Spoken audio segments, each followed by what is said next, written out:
ತರಳಬಾಳು ಜಗದ್ಗುರು ವಿದ್ಯಾಸಂಸ್ಥೆ ರಿಜಿಸ್ಟರ್ ಸಿರಿಗೆರೆ ಜಿಲ್ಲೆ ಚಿತ್ರದುರ್ಗ, ಅದೇ ರೀತಿ ಶ್ರೀ ಶಿವಾನಂದೇಶ್ವರ ಪ್ರೌಢಶಾಲೆ ಇಬ್ಬಿಡಿ ಯಲಹಂಕ ಬೇಲೂರು ತಾಲೂಕು ಹಾಸನ ಜಿಲ್ಲೆ. ನನ್ನ ಹೆಸರು ವಿಮಗೌಡ ಎಸ್ ಆದಿನಟ್ಟಿ, ವಿಷಯ ವಿಜ್ಞಾನ. ಈಗ 9ನೇ ತರಗತಿಯಲ್ಲಿ ಮೊದಲನೇ ಅಧ್ಯಾಯ ನಮ್ಮ ಸುತ್ತಮುತ್ತಲಿನ ದ್ರವ್ಯಗಳು. ನಮ್ಮ ಸುತ್ತಮುತ್ತಲಿನ ದ್ರವ್ಯಗಳು, ನಮ್ಮ ಸುತ್ತಮುತ್ತಲು ಏನೇನು ದ್ರವ್ಯಗಳಿವೆ? ಕಲ್ಲು, ಮಣ್ಣು, ಗಾಳಿ, ನೀರು, ಕಟ್ಟಿಗೆ, ಮರ, ಇವೆಲ್ಲ ನಮ್ಮ ಸುತ್ತಮುತ್ತಲೇ ಇರುವಂಥ ದ್ರವ್ಯಗಳು. ಈ ದ್ರವ್ಯಗಳು ಹೇಗೆ ಮಾಡಲ್ಪಟ್ಟಿವೆ? ಮೊದಲು ನಾವು ದ್ರವ್ಯಗಳು ಪಂಚತತ್ವಗಳಿಂದ, ಯಾವುದೇ ದ್ರವ್ಯ ಇರಲಿ, ಒಂದು ಕಲ್ಲು ತಗೊಳ್ಳಿ, ಕಲ್ಲಲ್ಲಿ ಕಲ್ಲು ಹುಟ್ಟಿದಾಗ ಬೆಂಕಿ ಬರುತ್ತೆ. ಯಾವುದೇ ದ್ರವ್ಯಗಳು ಪಂಚತತ್ವಗಳಿಂದ ಆಗಿವೆ, ಪಂಚಭೂತಗಳಿಂದ ಆಗಿವೆ ಅಂತ ತಿಳಿದಿದ್ರು. ಅವ್ಯಾವಪ್ಪ ಅಂದರೆ ಗಾಳಿ, ಭೂಮಿ, ಅಗ್ನಿ, ಆಕಾಶ ಮತ್ತು ನೀರು. ಈ ಪಂಚತತ್ವಗಳಿಂದ ಎಲ್ಲ ವಸ್ತುಗಳು ಮಾಡಲ್ಪಟ್ಟಿವೆ ಅಂತ ತಿಳ್ಕೊಂಡಿದ್ರು. ನೆಕ್ಸ್ಟು ನಮ್ಮ ವಿಜ್ಞಾನ ಮುಂದುವರೆದಂತೆ ಈ ದ್ರವ್ಯದ ಸ್ವರೂಪ ಬದಲಾವಣೆ ಆಯಿತು. ಮೊದಲನೇದಾಗಿ ದ್ರವ್ಯ ಅಂದ್ರೆ ಏನು? ದ್ರವ್ಯ ಅಂದ್ರೆ ಏನಿರ್ಬೋದು? ಈ ಚಾಪಿ ಸಹ ದ್ರವ್ಯ, ಈ ಡಸ್ಟರ್ ಸಹ ದ್ರವ್ಯ, ಈ ಸ್ಪ್ಯಾಚುಲಾ ಸಹ ದ್ರವ್ಯ, ಈ ಬಾಟ್ಲ ದ್ರವ್ಯ. ದ್ರವ್ಯ ಅಂದ್ರೆ ಏನು ಅಂದರೆ ಸ್ಥಳವನ್ನು ಆಕ್ರಮಿಸಬಲ್ಲ, ರಾಶಿಯನ್ನು ಹೊಂದಿರುವ ಯಾವುದೇ ವಸ್ತುವನ್ನು ದ್ರವ್ಯ ಅಂತ ಕರಿತೀವಿ. ಸ್ಥಳವನ್ನು ಆಕ್ರಮಿಸಬೇಕು ಮತ್ತು ರಾಶಿಯನ್ನು ಹೊಂದಿರಬೇಕು. ಸ್ಥಳವನ್ನು ಆಕ್ರಮಿಸುವ, ರಾಶಿಯನ್ನು ಹೊಂದಿರುವ ಯಾವುದೇ ವಸ್ತುವನ್ನು ದ್ರವ್ಯ ಅಂತ ಕರಿತೀವಿ. ಈಗ ದ್ರವ್ಯದ ಸ್ವರೂಪ, ದ್ರವ್ಯದ ಭೌತ ಸ್ವರೂಪದ ಬಗ್ಗೆ ನಾವು, ದ್ರವ್ಯವು ಕಣಗಳಿಂದ ಮಾಡಲ್ಪಟ್ಟಿದೆ. ಬೆಸ್ಟ್ ಎಕ್ಸಾಂಪಲ್ ನಮ್ಮ ಚಾಪೀಸ್. ನಾವು ಚಾಪೀಸ್ ಬರಿತಾ ಹೋದರೆ ಅದರಿಂದ ಈ ಚಾಪೀಸ್ನ ಪುಡಿ ಉದುರುತ್ತೆ. ಈ ಚಾಪೀಸನ್ನು ಪುಡಿ ಮಾಡಿದಾಗ ಅದಕ್ಕೆ ಸಣ್ಣ ಸಣ್ಣ ಕಣಗಳು ಬರ್ತವೆ. ದ್ರವ್ಯವು ಕಣಗಳಿಂದ ಮಾಡಲ್ಪಟ್ಟಿದೆ. ಅದಕ್ಕೊಂದು ಸರಳ ಪ್ರಯೋಗ ಮಾಡೋಣ.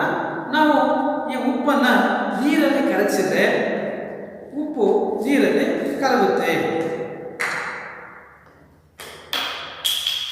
ಈಗ ನಾವು ಒಂದು ಸ್ಪ್ಯಾಚುಲಾ ಸಹಾಯದಿಂದ ನಾವು ಉಪ್ಪನ್ನು ನೀರಲ್ಲಿ ಹಾಕಿ ಕರಗಿಸೋಣ. ದ್ರವ್ಯವು ಕಣಗಳಿಂದ ಮಾಡಲ್ಪಟ್ಟಿದೆ ಅನ್ನೋದಕ್ಕೆ ಇದೊಂದು ಪ್ರಯೋಗ. ನೆಕ್ಸ್ಟ್ ನೀವು ಒಂದು ಉಪ್ಪನ್ನು ತಗೊಳ್ಳಿ, ನೀರಲ್ಲಿ ಹಾಕಿ, ಮತ್ತೆ ಉಪ್ಪನ್ನು ತಗೊಳ್ಳಿ, ನೀರಲ್ಲಿ ಹಾಕಿ, ಉಪ್ಪು ನೀರಲ್ಲಿ ಕರಗುತ್ತೆ. ಉಪ್ಪು ನೀರಲ್ಲಿ ಕರಗ್ತಾ ಇದೆ. ದ್ರವ್ಯವು ಕಣಗಳ, ಸಣ್ಣ ಸಣ್ಣ ಕಣಗಳಿಂದ ಮಾಡಲ್ಪಟ್ಟಿದೆ. ಉಪ್ಪು ನಮ್ಮ ಕಣ್ಣಿಗೆ, ನೀರಲ್ಲಿ ಉಪ್ಪು ಕರಗಿದ ಮೇಲೆ ನಮ್ಮ ಕಣ್ಣಿಗೆ ನೀರಿನಲ್ಲಿ ಉಪ್ಪಿನ ಕಣಗಳು ಕಾಣಿಸಲ್ಲ. ದ್ರವ್ಯದ ಕಣಗಳು ಅತ್ಯಂತ ಚಿಕ್ಕದಾಗಿವೆ. ದ್ರವ್ಯವು ಕಣಗಳಿಂದ ಮಾಡಲ್ಪಟ್ಟಿದೆ ಮತ್ತು ದ್ರವ್ಯದ ಕಣಗಳು ಅತ್ಯಂತ ಸಣ್ಣದಾಗಿರುತ್ತವೆ. ಉದಾಹರಣೆ ಇನ್ನೊಂದು ನಾವು ಒಂದು ಪ್ರಾತ್ಯಕ್ಷಿಕೆಯನ್ನು ನೋಡೋಣ. ಇದು ಪೊಟ್ಯಾಸಿಯಂ ಪರ್ಮಾಂಗನೇಟ್ ಅಂತಕ್ಕಂಥ ಒಂದು ಈ ವಸ್ತುವಿನ ನೀರಲ್ಲಿ ಹಾಕೋಣ. ಪೊಟ್ಯಾಸಿಯಂ ಪರ್ಮಾಂಗನೇಟ್ ಹರಳುಗಳು ನೀರಲ್ಲಿ ಕರಗಿದಾಗ ಯಾವ ಬಣ್ಣ ಬರ್ತವೆ? ಪೊಟ್ಯಾಸಿಯಂ ಪರ್ಮಾಂಗನೇಟ್ನ ನೋಡಿ, ಪೊಟ್ಯಾಸಿಯಂ ಪರ್ಮಾಂಗನೇಟ್ ಹರಳುಗಳು ನೀರಲ್ಲಿ ಕರಗಿದಾಗ ನಮಗೆ ಗುಲಾಬಿ ಬಣ್ಣ ಬಂತು. ಈ ದ್ರವ್ಯದ ಕಣಗಳು ಎಷ್ಟು ಚಿಕ್ಕದಾಗಿರುತ್ತವೆ ಅನ್ನೋದನ್ನು ದ್ರವ್ಯದ ಕಣಗಳು ಅತ್ಯಂತ ಚಿಕ್ಕದಾಗಿರುತ್ತವೆ. ನಾವು ಇದಕ್ಕೆ ಮತ್ತೆ ಒಂದು 90 ml ಅಷ್ಟು ಒಂದು 90 ಭಾಗ ನೀರನ್ನು ಹಾಕಿ 10 ಭಾಗ ಮತ್ತೆ ಈ ಬಣ್ಣವನ್ನು ಇದಕ್ಕೆ ಹಾಕಿದಾಗ ಮತ್ತು ಸಹ ಈ ಪೊಟ್ಯಾಸಿಯಂ ಪರ್ಮಾಂಗನೇಟ್ ಹರಳುಗಳು ನೀರಲ್ಲಿ ಹರಡಿಕೊಂಡು, ಇದು ನೋಡಿ ಗುಲಾಬಿ ಬಣ್ಣ ಕಾಣಿಸ್ತಾ ಇದೆ. ಅಂದರೆ ದ್ರವ್ಯದ ಕಣಗಳು ಅತ್ಯಂತ ಚಿಕ್ಕವಾಗಿರುತ್ತವೆ ಅನ್ನೋದನ್ನು ನಾವು ಈ ಇದರಿಂದ ತಿಳಿಬಹುದು.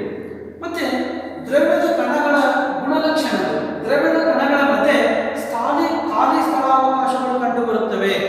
ಈಗ ನಾವು ನೀರನ್ನು ತಗೊಂಡು ಇದನ್ನು ಉಪ್ಪನ್ನು ಹಾಕ್ತೀವಿ.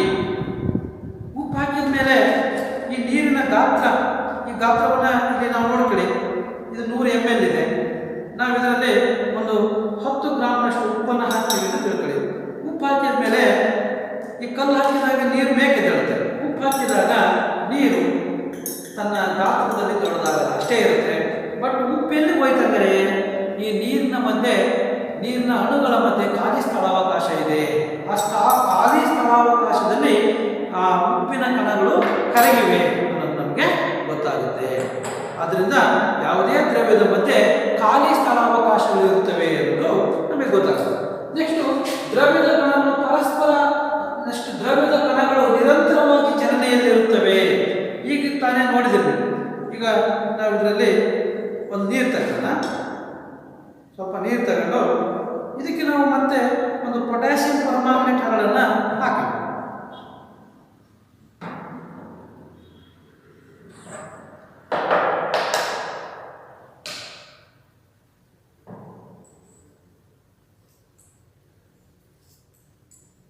ನೋಡಿ.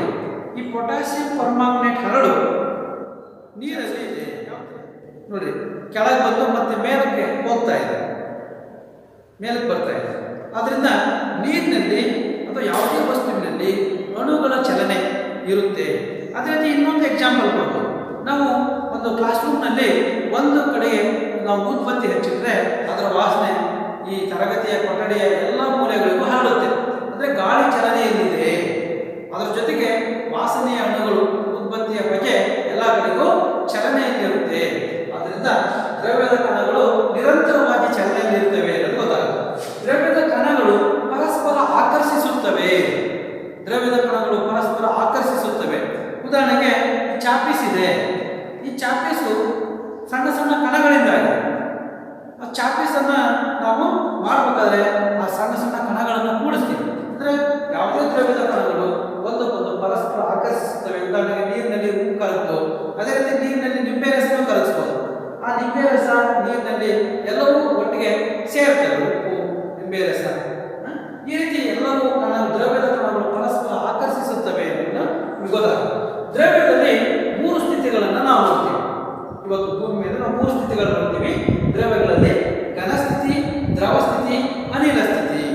ಉದಾಹರಣೆಗೆ ಈ ಡಸ್ಟರ್, ಈ ಚಾಪೀಸು ಮತ್ತು ಈ ಕಬ್ಬಿಣ ಇವೆಲ್ಲ ಘನಸ್ಥಿತಿಗೆ ಉದಾಹರಣೆಗಳು. ಇವೆಲ್ಲ ಘನಸ್ಥಿತಿಯ ವಸ್ತು. ಅದೇ ರೀತಿ ದ್ರವ ಸ್ಥಿತಿಗೆ ನೀರು, ಹಾಲು, ನಾವು ಯಾವುದಾದ್ರೂ ಜ್ಯೂಸು ಇವುಗಳನ್ನು ನೋಡ್ತೀವಿ, ಎಣ್ಣೆ. ನೆಕ್ಸ್ಟ್ ಅನಿಲ ಸ್ಥಿತಿಗೆ ನಾವು ಅನಿಲಗಳನ್ನು ನೋಡ್ತೀವಿ, ಗಾಳಿ ನೋಡ್ತೀವಿ. ಅಂದರೆ ಹೈಡ್ರೋಜನ್, ಆಕ್ಸಿಜನ್, ನೈಟ್ರೋಜನ್ ಇದರ ಅನಿಲಗಳನ್ನು ನೋಡ್ತೀವಿ. ಈ 3 ಸ್ಥಿತಿಗಳಿಗೆ ಏನು ವ್ಯತ್ಯಾಸ ಅನ್ನೋದನ್ನು ನೋಡೋಣ. ಘನಸ್ಥಿತಿ, ನಾವೀಗ ಘನಸ್ಥಿತಿಯ ವಸ್ತುಗಳನ್ನು ನಾವು ಘನಸ್ಥಿತಿ ಅಂತಂದರೆ ನಿರ್ದಿಷ್ಟವಾದ ಆಕಾರ, ಗಡಿ ಮತ್ತು ಸುತ್ತಳತೆ ಇರುತ್ತೆ. ಘನಸ್ಥಿತಿಯ ವಸ್ತುಗಳನ್ನು ಯಾವುದೇ ಒಂದು ನಾವು ಕಲ್ಲು ಸೈಜನ್ನು ಹೇಳ್ತೀವಿ, ಡಸ್ಟರನ್ನು ತೆಗೆದುಕೊಂಡು ಸುತ್ತಳತೆ ಹಾಕಿದಾಗ ಅದು ಆಯತಾಕಾರ ಬರುತ್ತೆ. ಅದೇ ರೀತಿ ಗಡಿ ಸುತ್ತಳತೆ ಸ್ಥಿರ ಗಾತ್ರವನ್ನು ಹೊಂದಿರ್ತವೆ. ಚಿಕ್ಕದು, ದೊಡ್ಡದು, ಎಷ್ಟು kg ಇದೆ, ಎಷ್ಟು ಗಾತ್ರ, ಎಷ್ಟು ದೊಡ್ಡದಿದೆ ಅನ್ನೋದನ್ನು ಹೇಳ್ತೀವಿ. ನೆಕ್ಸ್ಟು ಘನ ವಸ್ತುಗಳು ಕಠಿಣವಾಗಿರುತ್ತವೆ ಮತ್ತು ಇವುಗಳಲ್ಲಿ ಯಾವುದೇ ಘನ ವಸ್ತುಗಳಲ್ಲಿ ಅವುಗಳಲ್ಲಿ ನಾವು ಅದರ ಪರಮಾಣುಗಳು ಅತ್ಯಂತ ಒತ್ತೊತ್ತಾಗಿರುತ್ತವೆ. ಅದರಲ್ಲಿರ್ತಕ್ಕಂಥ ಪರಮಾಣುಗಳ ನಡುವೆ ಯಾವುದೇ ಸ್ಥಳಾವಕಾಶ ಇರಲ್ಲ. ಅದರ ಪರಮಾಣುಗಳ ನಡುವೆ ಅಂತರ ಇರಲ್ಲ. ಘನಸ್ಥಿತಿ ಪರಮಾಣುಗಳು ಅತ್ಯಂತ ಒತ್ತೊತ್ತಾಗಿರುತ್ತವೆ. ಅದೇ ರೀತಿ ದ್ರವ ಸ್ಥಿತಿಗೆ ಬಂದರೆ ಇದು ಘನಸ್ಥಿತಿ. ನೆಕ್ಸ್ಟ್ ದ್ರವ ಸ್ಥಿತಿಗೆ ಬಂದರೆ ದ್ರವ ಸ್ಥಿತಿಯಲ್ಲಿರ್ತಕ್ಕಂಥ ಅಣುಗಳು ಒಂದರ ಮೇಲೆ ಒಂದು ಜಾರುವಂತೆ ಸ್ವಲ್ಪ ಬಿಡಿಯಾಗಿರುತ್ತವೆ. ಅದರಲ್ಲಿರ್ತಕ್ಕಂಥ ನೀರಿನಲ್ಲಿರ್ತಕ್ಕಂಥ ಅಣುಗಳು ಅಥವಾ ದ್ರವದಲ್ಲಿರ್ತಕ್ಕಂಥ ಅಣುಗಳು ಸ್ವಲ್ಪ ಬಿಡಿಯಾಗಿರ್ತವೆ. ಅದೇ ನೀವು ಅನಿಲಕ್ಕೆ ಬಂದರೆ ಅನಿಲದಲ್ಲಿ ಯಾವುದೇ ಪರಮಾಣುಗಳು ಅತ್ಯಂತ ಸ್ವತಂತ್ರವಾಗಿ ಚಲಿಸುತ್ತಿರುತ್ತವೆ. ಸ್ವತಂತ್ರವಾಗಿ ಪರಮಾಣುಗಳು ಸಾಕಷ್ಟು ಸ್ಥಳಾವಕಾಶ ಇರುತ್ತೆ. ಇವುಗಳನ್ನು ನಾವು ಸಂಪೀಡನೆ ಮಾಡೋಕ್ಕಾಗಲ್ಲ. ಇವು ಆಕಾರವನ್ನು ಕಳೆದುಕೊಳ್ಳಲು ನಾವು ಯಾವುದೋ ಒಂದು ಸ್ಪಂಜ್ ಇರುತ್ತೆ, ಅದರಿಂದ ಬಾಲ್ ಇರುತ್ತೆ, ಒತ್ತಿ ಹಿಡಿತೀವಿ, ಮತ್ತೆ ಮೊದಲನೇ ಸ್ಥಿತಿಗೆ ಬರುತ್ತೆ. ರಬ್ಬರನ್ನು ಎಳೆದಾಗ ಗಾತ್ರದಲ್ಲಿ ಅದು ಉದ್ದದಲ್ಲಿ ದೊಡ್ಡದಾಗುತ್ತೆ,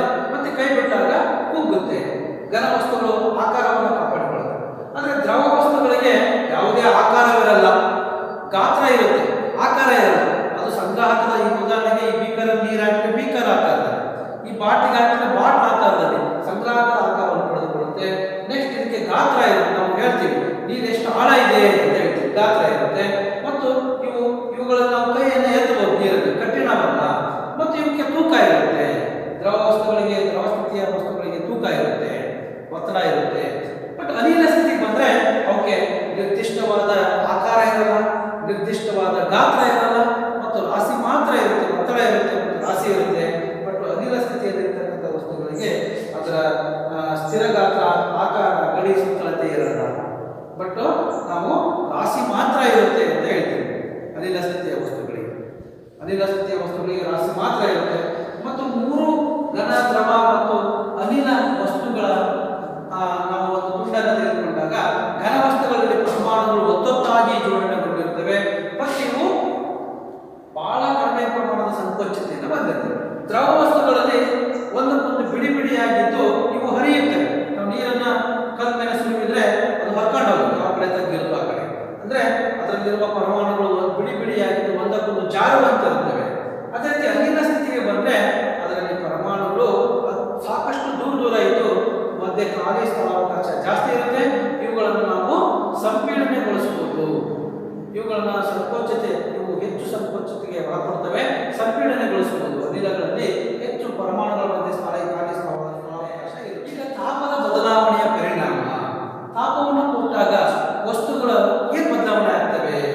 ಉದಾಹರಣೆಗೆ ಯಾವುದೇ ಘನ ವಸ್ತುಗಳಿಗೆ ತಾಪವನ್ನು ಕೊಟ್ಟಾಗ ಅವು ನಿರ್ದಿಷ್ಟ ಬಿಂದುವಿನಲ್ಲಿ ದ್ರವ ಸ್ಥಿತಿಗೆ ಪರಿವರ್ತನೆ ಆಗುತ್ತವೆ. ಅದನ್ನು ನಾವು ದ್ರವಣ ಬಿಂದು ಅಂತ ಕರಿತೀವಿ. ಉದಾಹರಣೆಗೆ ಮಂಜುಗಡ್ಡೆಗೆ ತಾಪವನ್ನು ಕೊಟ್ಟಾಗ ಅದು 0 ಡಿಗ್ರಿಯಲ್ಲಿ ಅದು ಕರಗುತ್ತೆ. ಮಂಜುಗಡ್ಡೆ 273.16 ಕೆಲ್ವಿನ್ 0 ಡಿಗ್ರಿ ಸೆಲ್ಸಿಯಸ್ನಲ್ಲಿ ಅದರ ದ್ರವಣ.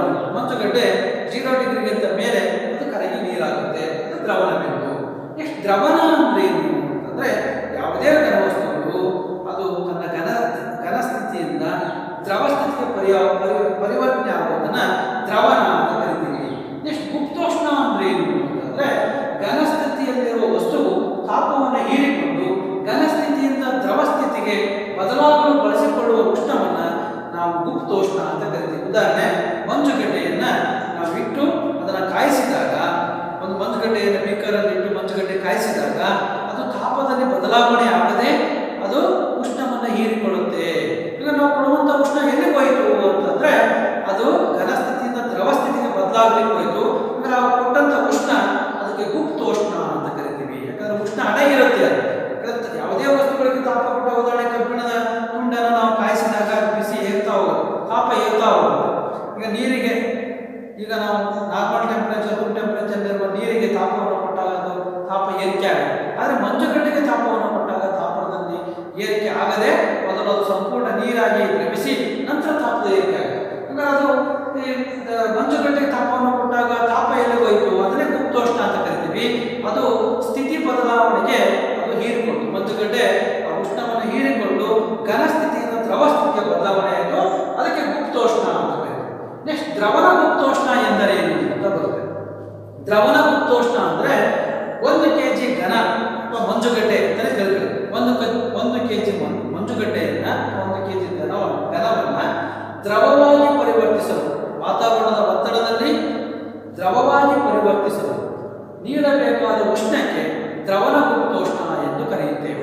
1 kg ಮಂಜುಗಡ್ಡೆ ಇದೆ, ಅದನ್ನು ಸಂಪೂರ್ಣವಾಗಿ 1 kg ಮಂಜುಗಡ್ಡೆಯನ್ನ ನೀರಾಗಿ ಪರಿವರ್ತಿಸಲಿಕ್ಕೆ, ದ್ರವವಾಗಿ ಪರಿವರ್ತಿಸಲಿಕ್ಕೆ ಬೇಕಾದ ಉಷ್ಣವನ್ನ ದ್ರವಣ ಗುಪ್ತೋಷ್ಣ ಅಂತ ಕರಿತೀವಿ. ನೆಕ್ಸ್ಟ್ ಕುದಿ ಬಿಂದು ಅಂದ್ರೆ ಏನು ಅಂತ ಬರುತ್ತೆ. ಕುದಿ ಬಿಂದು ಅಂತಂದ್ರೆ ನಮ್ಮ ವಾತಾವರಣದ ಒತ್ತಡದಲ್ಲಿ ನಾರ್ಮಲ್ STD ಅಂತ ಕರಿತೀವಿ ನಾವು, STP. ಈ ಕುದಿ ಬಿಂದು ಅಂದ್ರೆ ಏನು ಅಂತಂದ್ರೆ ನೀರಿನ, ಉದಾಹರಣೆಗೆ ಯಾವುದೇ ಒಂದು ನೀರನ್ನು ನಾವು ಕಾಯಿಸ್ತಾ ಇದ್ದೇವೆ, ಅದು ನಿರ್ದಿಷ್ಟ ತಾಪದಲ್ಲಿ ಅದು ಕುದಿಯುತ್ತೆ. ಆ ಬಿಂದುವನ್ನು ನೀರಿನ ಕುದಿ ಬಿಂದು ಅಂತ ಕರಿತೀವಿ. ನೀರಿನ ಕುದಿ ಬಿಂದು ಎಷ್ಟು? 373 ಕೆಲ್ವಿನ್ ಅಂದ್ರೆ 100 ಡಿಗ್ರಿ ಸೆಲ್ಸಿಯಸ್. ನೀರನ್ನ ಕಾಯಿಸ್ತಾ ಹೋದ್ರೆ ಅದು ಬಿಸಿ ಆಗ್ತಾ 10 ಡಿಗ್ರಿ, 20 ಡಿಗ್ರಿ, 30 ಡಿಗ್ರಿ, 40 ಡಿಗ್ರಿ ಕಾಯ್ತಾ ಹೋಗುತ್ತೆ. ಕೊನೆಗೆ ಅದು 100 ಡಿಗ್ರಿ ಬಂದ ತಕ್ಷಣ ಕುದಿಯುತ್ತೆ. ನೀವು 100 ಡಿಗ್ರಿ ಮೇಲೆ ಎಷ್ಟೇ ತಾಪವನ್ನು ಕೊಟ್ಟರು ಅದು ತಾಪವನ್ನು ಇಟ್ಕೊಳ್ಳಲ್ಲ, ಅದು ಸ್ಥಿತಿ ಬದಲಾವಣೆಗೆ ಮತ್ತೆ ಅದು ಆವಿಯಾಗಿ ಪರಿವರ್ತನೆ ಆಗಲಿಕ್ಕೆ ಬಳಸಲ್ಪಡುತ್ತೆ. ಅದನ್ನ ಆವಿಕರಣ ಗುಪ್ತೋಷ್ಣ ಅಂತ ಕರಿತೀವಿ. ನೀವು ಕುದಿತಾ ಇರುವಂತ ನೀರನ್ನ, ನೀರು ಕುದಿತಾ ಇರುತ್ತೆ, ಅದಕ್ಕೆ ಒಂದು ತಾಪಮಾಪಕವನ್ನು ಇಟ್ಟು ಮತ್ತೆ ಬಿಸಿ ಮಾಡ್ತಾ ಹೋಗ್ರಿ, ಅದು 105, 110, 120 ಆಗಲ್ಲ.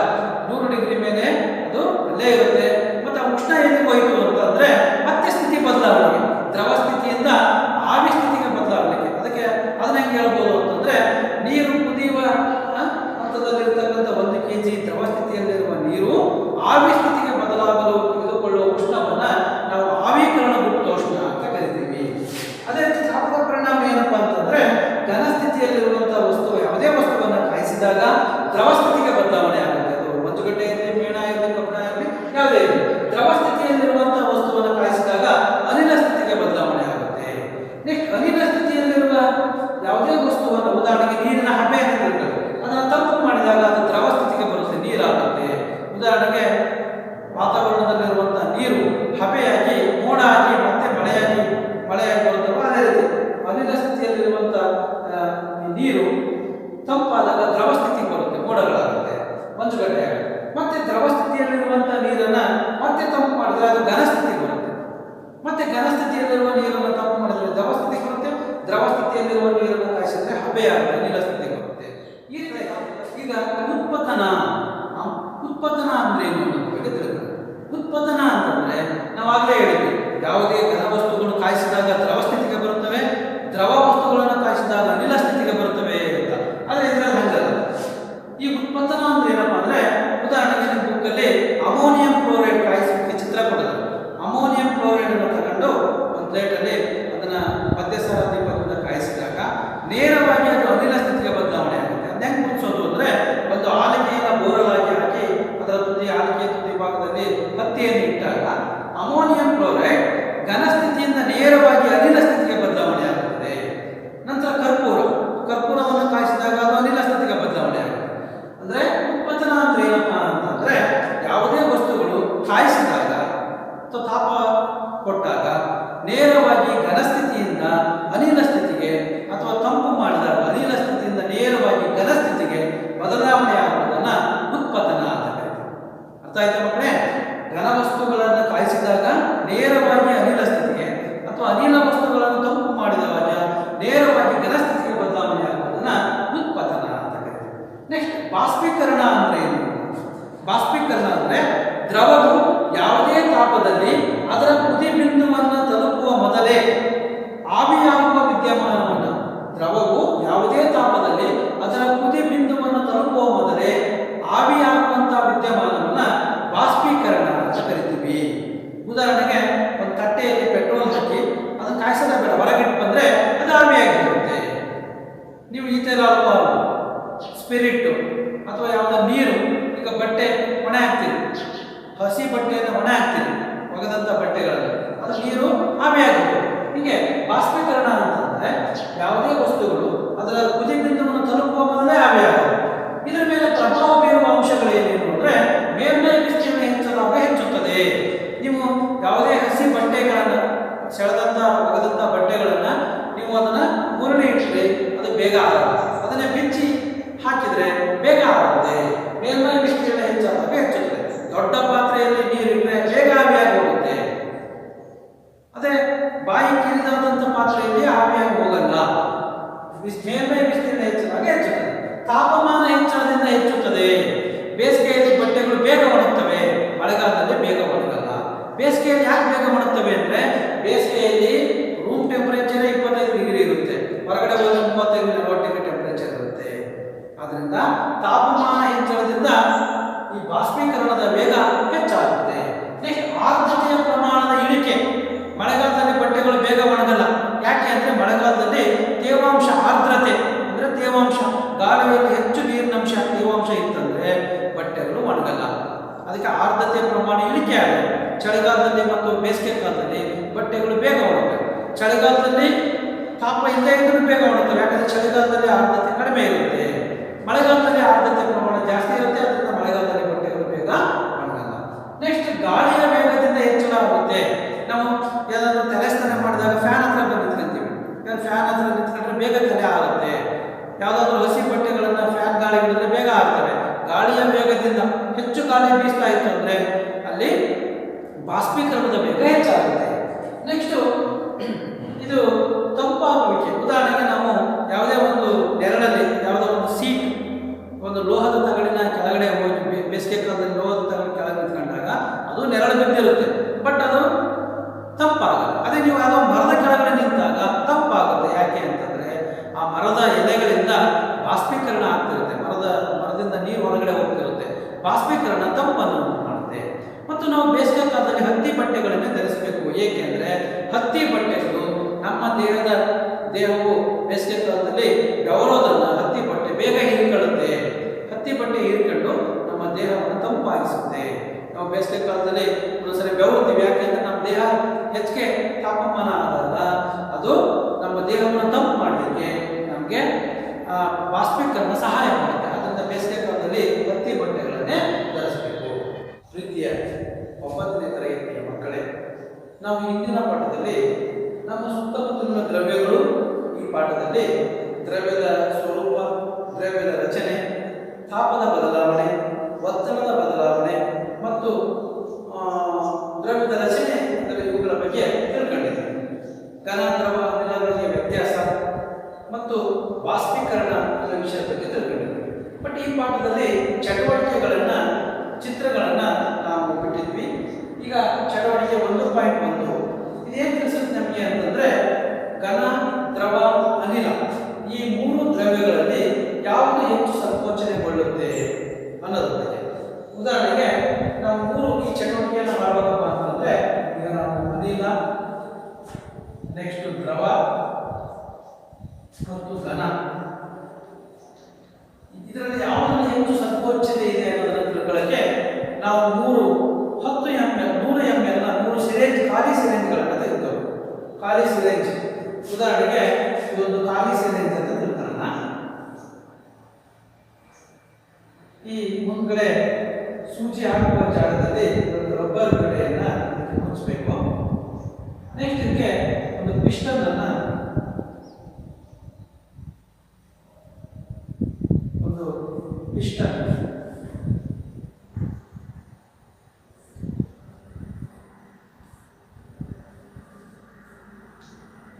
ಒಂದು ಸಿರಿಂಜ್ ಇದು ಖಾಲಿ ಇರಲಿ.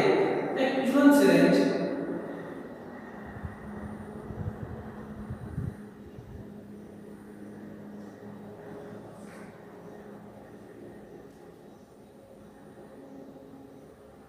ಈ ಭಾಗದಲ್ಲಿ ರಬ್ಬರ್ ಗಡ್ಡೆಯಿಂದ ಮುಚ್ಚಿ ಇದಕ್ಕೆ ನೀರನ್ನು ತುಂಬಿ ಮತ್ತು ಇದಕ್ಕೆ ಪಿಸ್ಟನ್ ಅನ್ನ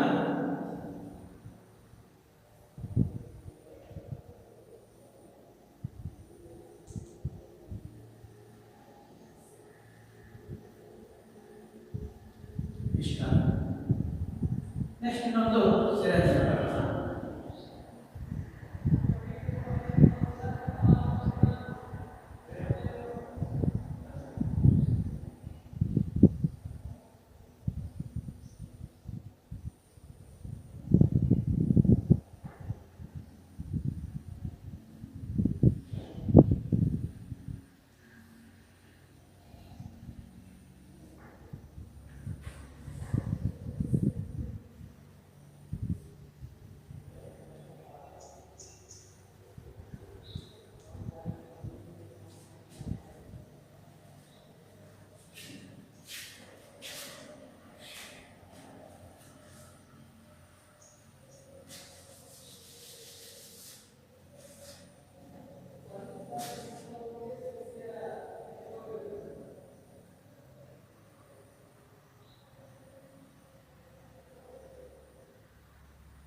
ಗಾಳಿ, ನೀರು,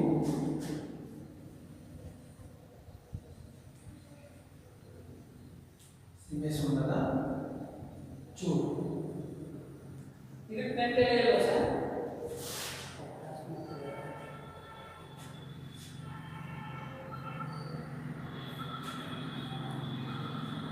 ಈ ಚಟುವಟಿಕೆಯಲ್ಲಿ ನಾವು ಘನ, ದ್ರವ ಮತ್ತು ಅನಿಲ ಇವುಗಳಲ್ಲಿ ಯಾವುದು ಹೆಚ್ಚು ಸಂಕೋಚತೆಯನ್ನ ಹೊಂದುತ್ತೆ ಅನ್ನೋದ್ರ ಬಗ್ಗೆ ನೋಡೋಣ.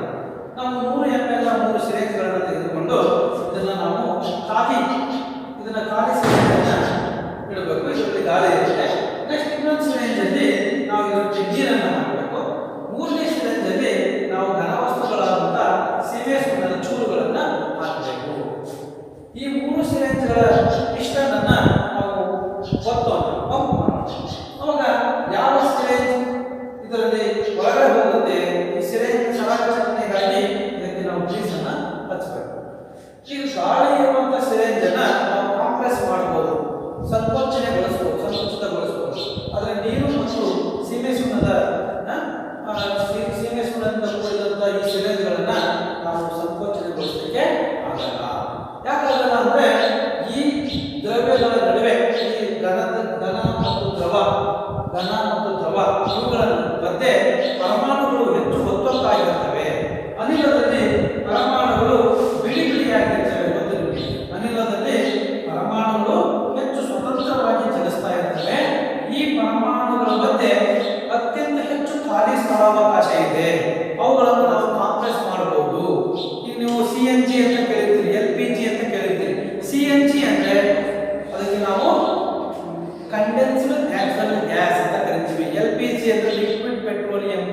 ಕರಿತೀವಿ. ಅನಿಲಗಳನ್ನು ಸಂಕುಚಿಸಬಹುದು, ಆದರೆ ದ್ರವ ಮತ್ತು ಘನಗಳನ್ನು ಸಂಕುಚಿಸಲಿಕ್ಕೆ ಸಾಧ್ಯ ಇಲ್ಲ. ದ್ರವಗಳನ್ನು ಸ್ವಲ್ಪ ಮಟ್ಟಿಗೆ ಸಂಕುಚಿಸಬಹುದು, ಅನಿಲಗಳ ಸಂಕೋಚತೆ 0 ಅಂತ ಹೇಳ್ಬೋದು. ಘನಗಳಿಗೆ ಸಂಕೋಚತೆ ಇರಲ್ಲ, ಆದರೆ ಅನಿಲಗಳಿಗೆ ಸಂಕೋಚತೆ ಇರುತ್ತೆ. ದ್ರವಗಳಿಗೆ ಸ್ವಲ್ಪ ಇರುತ್ತೆ, ಘನಗಳಿಗೆ ಸಂಕೋಚತೆ ಇರಲ್ಲ ಅನ್ನೋದು ಈ ಚಟುವಟಿಕೆ ಮೂಲಕ ತಿಳ್ಕೊಬಹುದು. ನೆಕ್ಸ್ಟ್ ನಿಮಗೆ ಚಟುವಟಿಕೆ ಎರಡನೇ ಚಟುವಟಿಕೆ ಇದೆ, ಅದು 1.12 ಚಟುವಟಿಕೆ 1.12.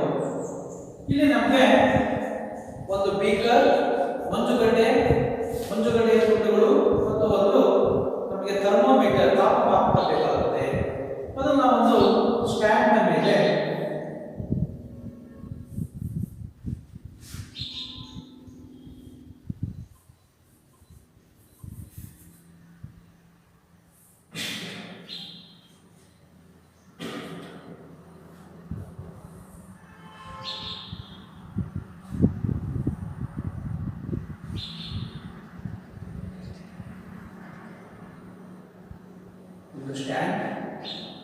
ಈ ಸ್ಟ್ಯಾಂಡ್ನ ಮೇಲೆ ಒಂದು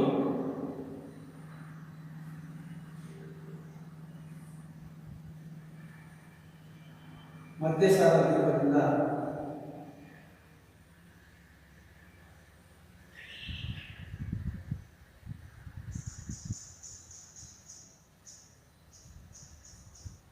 ಮೇಲೆ ಒಂದು ಬೀಕರನ್ನ ಇಟ್ಕೋಬೇಕು.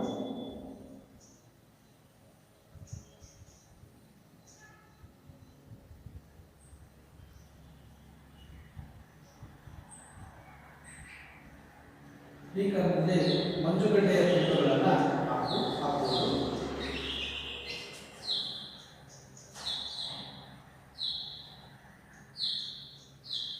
ನಂತರ ಇದಕ್ಕೆ ಒಂದು ಕ್ಲಾಂಪ್ ಅನ್ನು ಜೋಡಿಸಿ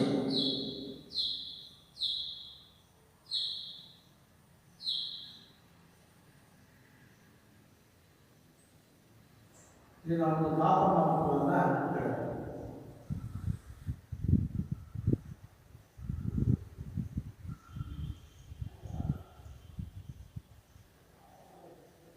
ಇದರಲ್ಲಿ ಒಂದು ಗಾಜಿನ ಕಡ್ಡಿಯನ್ನು ಇಡಬೇಕು.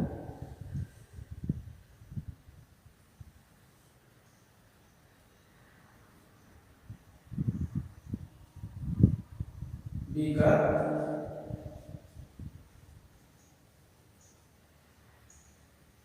ಗಾಜಿನ ಕಡ್ಡಿ,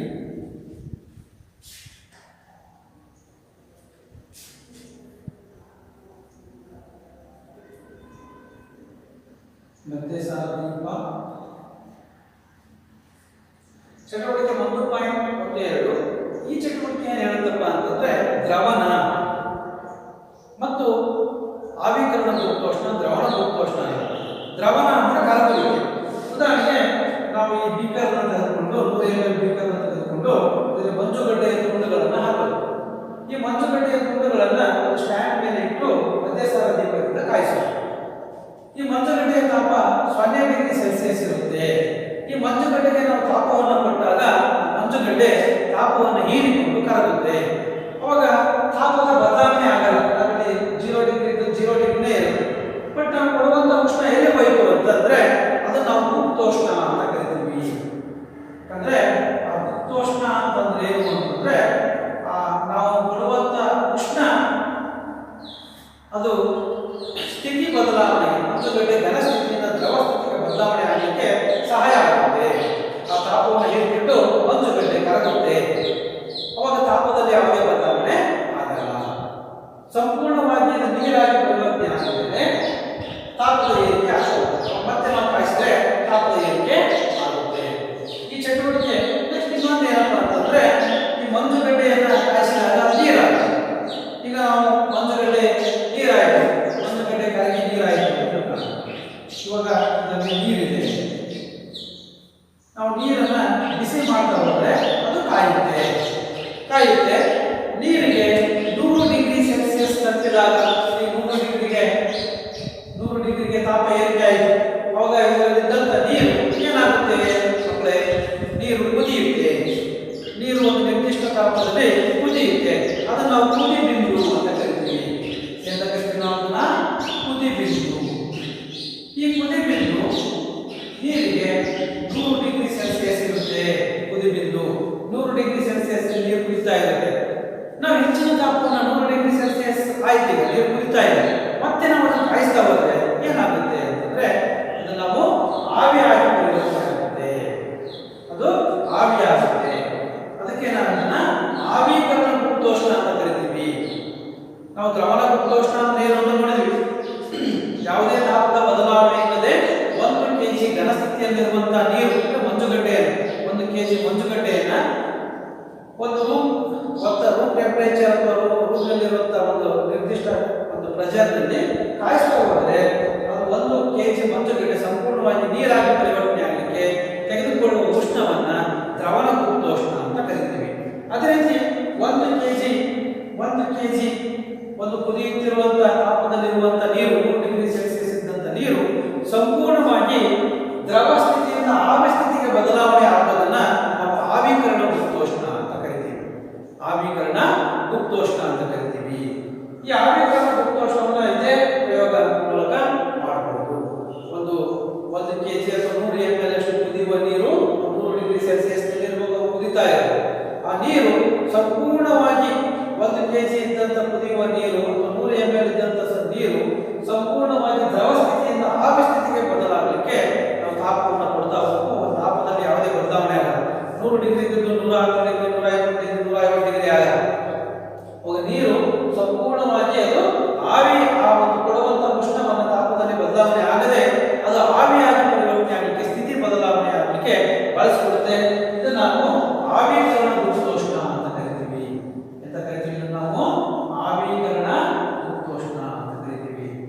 ಆವೀಕರಣ ಗುಪ್ತೋಷ್ಣ ಅಂತಂದ್ರೆ ಒಂದು 100 ml 1 kg ನೀರಿನ 100 ಡಿಗ್ರಿ ಸೆಲ್ಸಿಯಸ್ ಇದ್ದಂತಹ ಕುದಿಯುತ್ತಿರುವ ನೀರು ಸಂಪೂರ್ಣವಾಗಿ ದ್ರವ ಸ್ಥಿತಿಯಿಂದ ಆವಿ ಸ್ಥಿತಿಗೆ ಬದಲಾಗುವುದನ್ನು ಆವೀಕರಣ ಗುಪ್ತೋಷ್ಣ ಅಂತ ಕರಿತೀವಿ.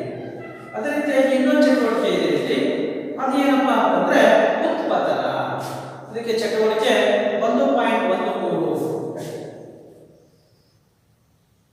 ಚಟುವಟಿಕೆ 1.13 ಉತ್ಪತನ.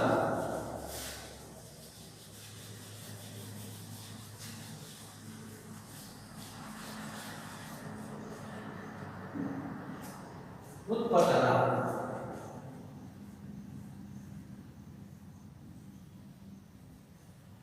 ಈಗ ನಾವು ಘನವಸ್ತುಗಳು ತಾಪವನ್ನು ಕೊಟ್ಟಾಗ ದ್ರವ ಸ್ಥಿತಿಗೆ ಬದಲಾವಣೆ ಆಗ್ತವೆ, ದ್ರವ ವಸ್ತುಗಳು ತಾಪವನ್ನು ಕೊಟ್ಟಾಗ ಅನಿಲ ಸ್ಥಿತಿಗೆ ಬದಲಾವಣೆ ಆಗ್ತವೆ ಅನ್ನೋದ್ರ ಬಗ್ಗೆ ಕೇಳ್ಕೊಂಡಿರ್ತಾರೆ. ಆದರೆ ಕೆಲವು ವಸ್ತುಗಳು ತಾಪವನ್ನು ಕೊಟ್ಟಾಗ, ಘನವಸ್ತುಗಳು ತಾಪವನ್ನು ಕೊಟ್ಟಾಗ ದ್ರವ ಸ್ಥಿತಿಗೆ ಬರದೆ ನೇರವಾಗಿ ಅನಿಲ ಸ್ಥಿತಿಗೆ ವರ್ಗಾವಣೆ ಆಗ್ತವೆ, ಅನಿಲ ಸ್ಥಿತಿಗೆ ಬದಲಾವಣೆ ಆಗ್ತವೆ.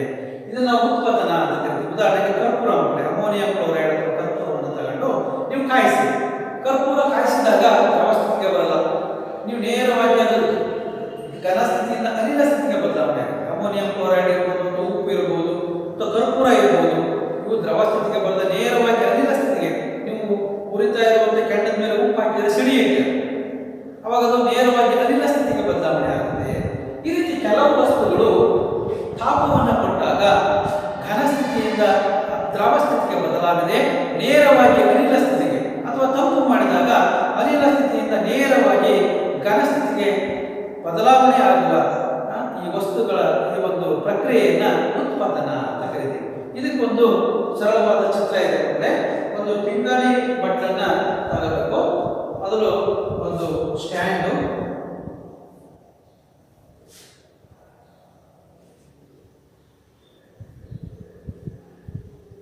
ಒಂದು ಸ್ಟ್ಯಾಂಡ್ ಇದೆ.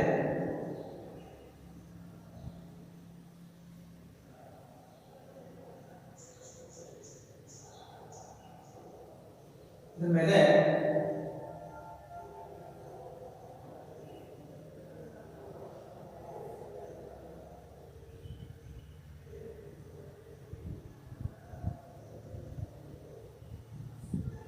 ಒಂದು ಪಿಂಗಾಣಿ ಬಟ್ಟಲನ್ನ ಇಡಬೇಕು.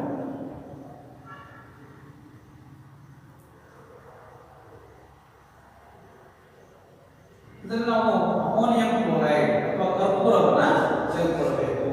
ಇದನ್ನು ಒಂದು ಮಧ್ಯಸಾರ ದೀಪದಿಂದ ಕಾಯಿಸಬೇಕು. ಮಧ್ಯಸಾರ ದೀಪ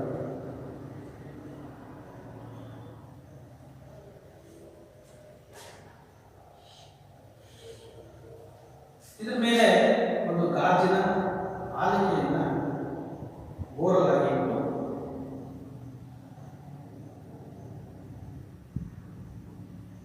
ಇದರಲ್ಲಿ ಹತ್ತಿಯನ್ನ ಇಡಬೇಕು.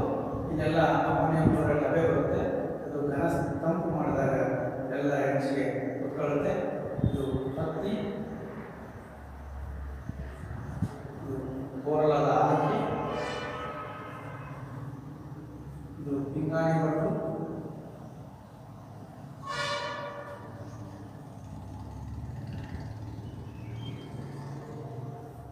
ಇದು ದೀಪ. ಮಕ್ಕಳೇ, ಇದರಲ್ಲಿ ಅಮೋನಿಯಂ ಉತ್ಪಾದನಾ ಕ್ರಿಯೆ ಹೇಗೆ ನಡೆಯುತ್ತೆ ಅನ್ನೋದ್ರ ಬಗ್ಗೆ ನಾವು ಈ ಉತ್ಪಾದನೆಗೊಳ್ಳುವಂತಹ ವಸ್ತುಗಳು ಕರ್ಪೂರ ಅಥವಾ ಅಮೋನಿಯಂ ಕ್ಲೋರೈಡ್ ಅನ್ನ ಈ ಪಿಂಗಾಣಿ ಬಟ್ಟಲ್ಲಿ ತಗಬೇಕು. ಇದನ್ನು ನಾವು ಸ್ವಲ್ಪ ತಾಪವನ್ನು ಕೊಟ್ಟು ಕಾಯಿಸಿದಾಗ ಇದು ಅಮೋನಿಯಂ ಕ್ಲೋರೈಡ್. ಇದರಲ್ಲಿ ಏನಿರುತ್ತಪ್ಪ ಅಂತಂದ್ರೆ ಅಮೋನಿಯಂ ಕ್ಲೋರೈಡ್ ಇರುತ್ತೆ. ಅಮೋನಿಯಂ ಕ್ಲೋರೈಡ್ ಆದ್ರೂ ತಗೋಬಹುದು ಅಥವಾ ನಾವು ಕರ್ಪೂರನ ಆದ್ರೂ ತಗೋಬಹುದು. ಈ ಅಮೋನಿಯಂ ಕ್ಲೋರೈಡ್ ಕಾಯಿಸಿದಾಗ ಅಮೋನಿಯಂ ಕ್ಲೋರೈಡ್ ಆವಿ ಆಗುತ್ತೆ. ನಂತರ ತಂಪು ಮಾಡಿದಾಗ ಈ ಮೇಲ್ಗಡೆ ಹತ್ತಿ ಇರುತ್ತಲ್ವಾ, ತಂಪು ಮಾಡಿದಾಗ ಹಬೆ ಹೊರಗಡೆ ಹೋಗಲಿಕ್ಕೆ ಬಿಡಲ್ಲ. ಅದಕ್ಕೆ ನಾವು ಮೇಲ್ಗಡೆ ಇದರ ತುದಿ ಭಾಗದಲ್ಲಿ ಆಲಿಕೆಯನ್ನು ಮುಟ್ಟ ಇಟ್ಟು ಅದರ ತುದಿ ಭಾಗದಲ್ಲಿ ಹತ್ತಿಯನ್ನು ಹಾಕಬೇಕು. ಆಲಿಕೆ ಮುಟ್ಟ ಇಟ್ಟಾಗ ಇದರ ಹಬೆ ಹೋದರೆ ಅದು ಇದರಲ್ಲೇ ಸೇಕರಣೆ ಆಗುತ್ತೆ. ತಂಪು ಮಾಡಿದಾಗ ಆಲಿಕೆಯ ಒಳಭಾಗದ ಬದಿಗಳಲ್ಲಿ ಅಮೋನಿಯಂ ಕ್ಲೋರೈಡ್ ಘನ ಸ್ಥಿತಿಯಲ್ಲಿ ಇರುತ್ತೆ.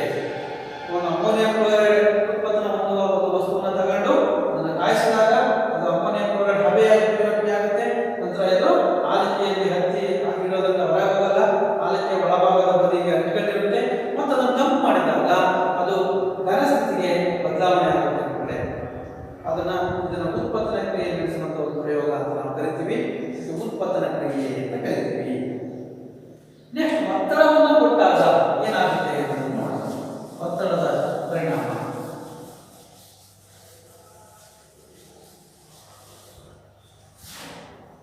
ದ್ರವ್ಯದ ಮೂರು ಸ್ಥಿತಿಗಳ ಅಂತರ ಪರಿವರ್ತನೆಗಳು ಅಂತ ಹೇಳ್ತೀವಿ. ಈ ಉದಾಹರಣೆಗೆ ದ್ರವ, ನೆಕ್ಸ್ಟ್ ನಾವು ಇಲ್ಲಿ ಘನ, ಅನಿಲ. ಘನವನ್ನ ಕಾಯಿಸಿದಾಗ ಇದಕ್ಕೆ ನಾವು ದ್ರವನ ಅಂತ ಕರಿತೀವಿ. ಘನವನ್ನ ಕಾಯಿಸಿದಾಗ ಘನ ಸ್ಥಿತಿಯಿಂದ ವಸ್ತುಗಳ ದ್ರವ ಸ್ಥಿತಿಗೆ ಬದಲಾವಣೆ ಆದರೆ ಅದನ್ನು ದ್ರವನ ಅಂತ ಕರಿತೀವಿ. ಅದೇ ರೀತಿ ದ್ರವ ಸ್ಥಿತಿಯಿಂದ ವಸ್ತುಗಳು ಅನಿಲ ಸ್ಥಿತಿಗೆ ಬದಲಾವಣೆ ಆದರೆ ಇದನ್ನು ನಾವು ಆವಿಕರಣ ಅಂತ ಕರಿತೀವಿ. ಆವಿಕರಣ. ಅನಿಲ ಸ್ಥಿತಿಯಿಂದ ಅಥವಾ ಘನ ಸ್ಥಿತಿಯಿಂದ ಅನಿಲ ಸ್ಥಿತಿಗೆ ಅಥವಾ ಅನಿಲ ಸ್ಥಿತಿಯಿಂದ ಘನ ಸ್ಥಿತಿಗೆ ಬದಲಾವಣೆ ಆದರೆ ಇದನ್ನು ಉತ್ಪನ್ನ ಅಂತ ಕರಿತೀವಿ. ಉತ್ಪನ್ನ ಇದು ಘನ ಸ್ಥಿತಿಯಿಂದ ಅನಿಲ ಸ್ಥಿತಿಗಾಗಲಿ, ಅನಿಲ ಸ್ಥಿತಿಯಿಂದ ತಂಪು ಮಾಡಿದಾಗ ಘನ ಸ್ಥಿತಿಗಾಗಲಿ ಇದನ್ನು ನಾವು ಉತ್ಪನ್ನ ಅಂತ ಕರಿತೀವಿ. ನೆಕ್ಸ್ಟ್, ನಾವು ಘನ ಸ್ಥಿತಿಯಿಂದ ಯಾವುದೇ ವಸ್ತುಗಳು ಅನಿಲ ಸ್ಥಿತಿಯಿಂದ ದ್ರವ ಸ್ಥಿತಿಗೆ ಬದಲಾವಣೆ ಆಗ್ತದೆ, ಅನಿಲ ಸ್ಥಿತಿಯಿಂದ ದ್ರವ ಸ್ಥಿತಿಗೆ ಬದಲಾವಣೆ ಆಗ್ತದೆ, ಇದನ್ನು ನಾವು ಏನಂತ ಕರಿತೀವಿ? ಇದಕ್ಕೆ ನಾವು ಸಾಂದ್ರೀಕರಣ ಅಂತ ಕರಿತೀವಿ.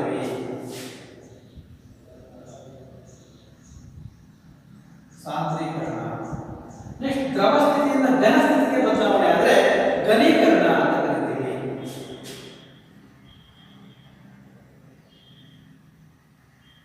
ಘನೀಕರಣ. ನೋಡಿ ಮಕ್ಕಳೇ, ಘನ ಸ್ಥಿತಿಯಿಂದ ಯಾವುದೇ ವಸ್ತುಗಳಿಗೆ ಶಾಖ ಕೊಟ್ಟಾಗ ಅವು ದ್ರವ ಸ್ಥಿತಿಗೆ ಬದಲಾವಣೆ ಆಗ್ತವೆ, ಇದನ್ನ ದ್ರವನ ಅಂತ ಕರಿತೀವಿ. ಅದೇ ರೀತಿ ದ್ರವ ಸ್ಥಿತಿಯಿಂದ ಯಾವುದೇ ವಸ್ತುಗಳು ದ್ರವ ಸ್ಥಿತಿಯಲ್ಲಿರುವ ವಸ್ತುಗಳನ್ನ ಕಾಯಿಸಿದಾಗ ಅವು ಅನಿಲ ಸ್ಥಿತಿಗೆ ಅಥವಾ ಹಬೆಯಾಗಿ ಬದಲಾವಣೆ ಆಗ್ತವೆ, ಇದನ್ನು ನಾವು ಆವಿಕರಣ ಅಂತ ಕರಿತೀವಿ. ಅದೇ ರೀತಿ ಘನ ಸ್ಥಿತಿಯಲ್ಲಿದ್ದ ಯಾವುದೇ ವಸ್ತುಗಳನ್ನು ತಾಪವನ್ನು ಕೊಟ್ಟಾಗ ನೇರವಾಗಿ ವಸ್ತುಗಳು ಅನಿಲ ಸ್ಥಿತಿಗೆ ಬದಲಾವಣೆ ಆಗ್ತವೆ, ಅಥವಾ ಅನಿಲ ಸ್ಥಿತಿಯಲ್ಲಿರುವ ವಸ್ತುಗಳನ್ನು ತಂಪು ಮಾಡಿದಾಗ ಅವು ಘನ ಸ್ಥಿತಿಗೆ ಬರ್ತವೆ. ಅಂತ ವಸ್ತುಗಳನ್ನು ಉತ್ಪನ್ನ, ಈ ಕ್ರಿಯೆಯನ್ನು ಉತ್ಪನ್ನ ಅಂತ ಕರೀತೀವಿ. ನೆಕ್ಸ್ಟ್, ತಂಪು ಮಾಡಿದಾಗ ಹಬೆಯಲ್ಲಿದ್ದಂತ, ಉದಾಹರಣೆಗೆ ಹಬೆ, ಗಾಳಿಯಲ್ಲಿದ್ದಂತ ಹಬೆ ಮೇಲ್ಗಡೆ ಹೋದಾಗ ತಂಪಾಗಿ ಅದು ದ್ರವರೂಪದ ನೀರಾಗುತ್ತೆ. ಇದು ನಾವು ಸಾಂದ್ರೀಕರಣ, ಮೋಡಗಳಾಗುತ್ತೆ, ಸಾಂದ್ರೀಕರಣ ಅಂತ ಕರಿತೀವಿ. ಆ ಸಾಂದ್ರೀಕರಣ ಮತ್ತೆ ಗಟ್ಟಿ ಘನ ಮಂಜುಗಡ್ಡೆ ತರ ಆಗುತ್ತೆ, ಅದಕ್ಕೆ ಘನೀಕರಣ ಅಂತ ಹೇಳ್ತೀವಿ. ಅನಿಲ ವಸ್ತುಗಳು ಹಬೆ ವಸ್ತುಗಳನ್ನು ತಂಪು ಮಾಡಿದಾಗ ಸಾಂದ್ರೀಕರಣ ಆಗುತ್ತೆ, ದ್ರವ ವಸ್ತುಗಳನ್ನು ತಂಪು ಮಾಡಿದಾಗ ಘನೀಕರಣ ಆಗುತ್ತೆ. ಈ ಚಾರ್ಟ್ ಅನ್ನ ನಾವು ನೋಡ್ತೀವಿ. ಘನದಿಂದ ತಾಪ ಕೊಟ್ಟಾಗ ದ್ರವ ಆಗುತ್ತೆ, ದ್ರವಕ್ಕೆ ತಾಪ ಕೊಟ್ಟಾಗ ಅನಿಲ ಆಗುತ್ತೆ, ಆವಿಕರಣ ಅಂತ ಕರಿತೀವಿ. ನೆಕ್ಸ್ಟ್ ಘನವನ್ನು ತಾಪ ಕೊಟ್ಟಾಗ ಅನಿಲ ಆಗುತ್ತೆ, ಅನಿಲವನ್ನು ತಾಪ ಮಾಡಿದಾಗ ಮತ್ತೆ ಘನ ಆಗುತ್ತೆ, ಉತ್ಪಾದನಾ ಅಂತ ಕರಿತೀವಿ. ಈ ರೀತಿ. ನೆಕ್ಸ್ಟ್ ಒತ್ತಡವನ್ನು ಕೊಟ್ಟಾಗ, ಈಗ ನೀವು ಒಂದು ಪಿಸ್ಟನ್ ಅನ್ನ ನೀವು ಪಿಸ್ಟನ್ ನೋಡಿರ್ತೀರಿ. ಒಂದು ಪಿಸ್ಟನ್ ತಗೊಂಡು ನಾವು ಇದನ್ನ ಯಾವುದೇ ಅನಿಲ ವಸ್ತುಗಳನ್ನ ಇದೊಂದು ಗಟ್ಟಿಯಾದ ಲೋಹದ ಕೊಳವೆ ಮಾಡೋಣ. ಇದರೊಳಗಡೆ ಒಂದು ಪಿಸ್ಟನ್, ಇದರೊಳಗಡೆ ಒಂದು ಪಿಸ್ಟನ್ ಇರುತ್ತೆ.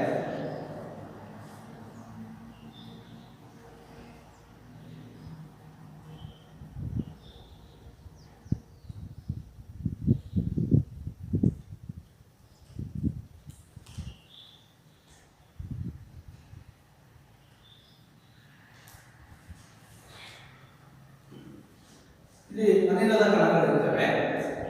ಈ ಅನಿಲವನ್ನ ಹೆಚ್ಚು ಒತ್ತಡದಲ್ಲಿ ತಳ್ಳಿದಾಗ, ಈ ಪಿಸ್ಟನ್ ನಲ್ಲಿ ಅನಿಲವನ್ನು ಹೆಚ್ಚು ಒತ್ತಡದಲ್ಲಿ ತಳ್ಳಿದಾಗ ಅದು ಇಲ್ಲಿರ್ತಕ್ಕಂಥ ಅನಿಲ ಒತ್ತಡವನ್ನು ಕೊಟ್ಟಾಗ, ಉದಾಹರಣೆ ಅದಕ್ಕೆ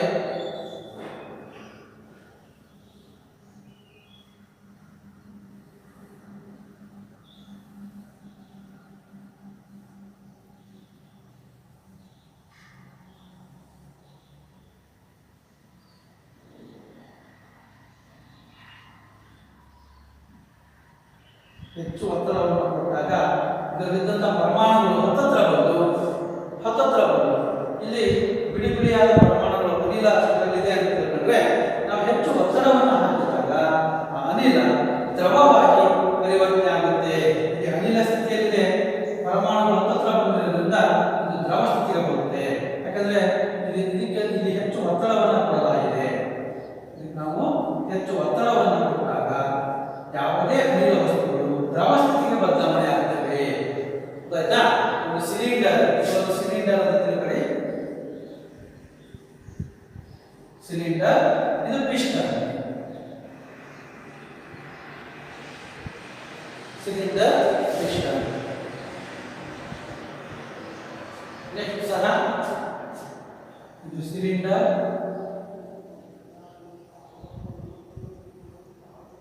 ಇದು ಪಿಸ್ಟನ್. ಈ ಚಟುವಟಿಕೆ ಏನು ಹೇಳ್ತಪ್ಪ ಅಂದ್ರೆ ಚಟುವಟಿಕೆ 1.14 ಅಂತ ತಿಳ್ಕೊಳ್ಳಿ. ಈ ಚಟುವಟಿಕೆ ಏನು ಹೇಳುತ್ತೆ ಅಂದ್ರೆ, ಅನಿಲ ವಸ್ತುಗಳನ್ನ ಕಾಂಪ್ರೆಸ್ ಮಾಡಿದ್ರೆ, ಹೆಚ್ಚು ಒತ್ತಡವನ್ನು ಕೊಟ್ಟಾಗ ಅವು ದ್ರವವಾಗಿ ಬದಲಾವಣೆ ಆಗ್ತವೆ. ಅಂತ ಹೇಳಿದೆ ನಾನು. CNG ಕಂಡೆನ್ಸ್ಡ್ ಅಥವಾ ಕಾಂಪ್ರೆಸ್ಡ್ ನ್ಯಾಚುರಲ್ ಗ್ಯಾಸ್ ಅಂತ, ಕಂಡೆನ್ಸ್ಡ್ ನ್ಯಾಚುರಲ್ ಗ್ಯಾಸ್ ಅಂತ ಕರಿತೀವಿ. ಸಂಕುಚಿತ ನೈಸರ್ಗಿಕ ಅನಿಲ ಅಥವಾ ಲಿಕ್ವಿಡ್ ಪೆಟ್ರೋಲಿಯಂ ಗ್ಯಾಸ್. ನಾವು ನಮ್ಮ ಮನೆಯಲ್ಲಿ ಬಳಸುವಂತ ಅಡುಗೆ ಅನಿಲ LPG ಏನೈತಲ್ವಾ, ಅದು ನೀವು ಸಿಲಿಂಡರ್ ಒಳಗಡೆ ನೋಡಿದ್ರೆ ಅಲ್ಲಾಡಿಸ್ಕೊಂಡ್ರೆ ಅದು ದ್ರವದ ರೀತಿಯಲ್ಲಿ ತುಳುಕುತ್ತೆ, ಅಂದ್ರೆ ದ್ರವ ರೂಪದಲ್ಲಿರುತ್ತೆ. ಅದು ಹೊರಗಡೆ ಬಂದಾಗ ಅನಿಲ ರೂಪಕ್ಕಾಗುತ್ತೆ. ಯಾಕಂದ್ರೆ ಅದು ನಾವು ಹೆಚ್ಚು ಒತ್ತಡದಲ್ಲಿ 250 ಅಟ್ಮಾಸ್ಫಿಯರ್ ಪ್ರೆಷರ್ ಅಂತ ಕರಿತಾರೆ, ಅಷ್ಟು ಒತ್ತಡದಲ್ಲಿ ಅದು ತುಂಬಿದಾಗ ಅದು ದ್ರವವಾಗಿ ಪರಿವರ್ತನೆ ಆಗಿರುತ್ತೆ. ಅಂದ್ರೆ ಅನಿಲ ವಸ್ತುಗಳನ್ನ ಹೆಚ್ಚು ಒತ್ತಡದಲ್ಲಿ ನಾವು ಸಿಲಿಂಡರ್ ನಲ್ಲಿ ಪಿಸ್ಟನ್ ಅನ್ನು ತಳ್ಳಿ ಹೆಚ್ಚು ಒತ್ತಡದಲ್ಲಿ ನಾವು ಕಾಂಪ್ರೆಸ್ ಮಾಡಿದ್ರೆ, ಅದೇ ಸಿರೆಂಜ್ ಚಟುವಟಿಕೆ 1.11 ನೋಡಿದ್ರೆ 3 ಸಿರೆಂಜ್ಗಳನ್ನು ತೆಗೆದುಕೊಂಡು ಅನಿಲಗಳನ್ನು ನಾವು ಸಂಕುಚಿಸಬಹುದು. ಈ ರೀತಿ ನಾವು ಅನಿಲಗಳನ್ನು ಸಂಕುಚಿಸಿ ದ್ರವವಾಗಿ ಪರಿವರ್ತನೆ ಮಾಡಬಹುದು. ಈ ಪಾಠದಲ್ಲಿ ಇಷ್ಟು ಚಟುವಟಿಕೆಗಳು ಬರ್ತವೆ. ಈ ಚಟುವಟಿಕೆಗಳನ್ನ ನೀವು ಅರ್ಥ ಮಾಡ್ಕೋಬೇಕು ಮತ್ತು ಈ ಚಟುವಟಿಕೆಗಳ ಚಿತ್ರಗಳನ್ನ ಬರೆಯಬೇಕು. ಉತ್ಪನ್ನದ ಚಿತ್ರ ವೆರಿ ಇಂಪಾರ್ಟೆಂಟ್. ಅದೇ ರೀತಿ ಆವಿಕರಣ ಮತ್ತು ದ್ರವೀಕರಣ, ದ್ರವಣ ಮಂಜುಗಡ್ಡೆಯನ್ನು ನೀರಾಗಿಸುವಿಕೆ, ನೀರನ್ನು ಆವಿಯಾಗಿಸುವಿಕೆ ಚಿತ್ರ ಮತ್ತು ಉತ್ಪನ್ನದ ಚಿತ್ರ. ಮತ್ತು ಈಗ ನಾವೇನು ದ್ರವ ಅನಿಲ ಘನ ದ್ರವ ಅನಿಲ ಚಿತ್ರದ ಚಾರ್ಟ್ ಹೇಳಿದ್ವಿ. ಈ ಚಾರ್ಟ್ ವೆರಿ ಇಂಪಾರ್ಟೆಂಟ್. ಈ ಚಿತ್ರಗಳನ್ನು ನೀವು ಮನೆಯಲ್ಲಿ ಪ್ರಾಕ್ಟೀಸ್ ಮಾಡಬೇಕು. ಇಲ್ಲಿಗೆ ಈ ಪಾಠ ಮುಗಿದು. ಈ ಪಾಠದ ಅಭ್ಯಾಸದ ಪ್ರಶ್ನೆಗಳನ್ನ ತಪ್ಪದೇ ಬರೀಬೇಕು. ಪಾಠದಲ್ಲಿರುವ ಪ್ರಶ್ನೆಗಳನ್ನು ಬರೀಬೇಕು ಮತ್ತು ಅಭ್ಯಾಸದಲ್ಲಿರುವ ಪ್ರಶ್ನೆಗಳನ್ನು ಸಹ ಬರೀಬೇಕು. ಬರೆದು ಅಭ್ಯಾಸ ಮಾಡಿ ಕನ್ನಡ ಪರೀಕ್ಷೆ ಬರೀಬೇಕು ಅಂತ ನಮ್ಮಲ್ಲಿ ವಿನಂತಿಸಿಕೊಳ್ಳಿ.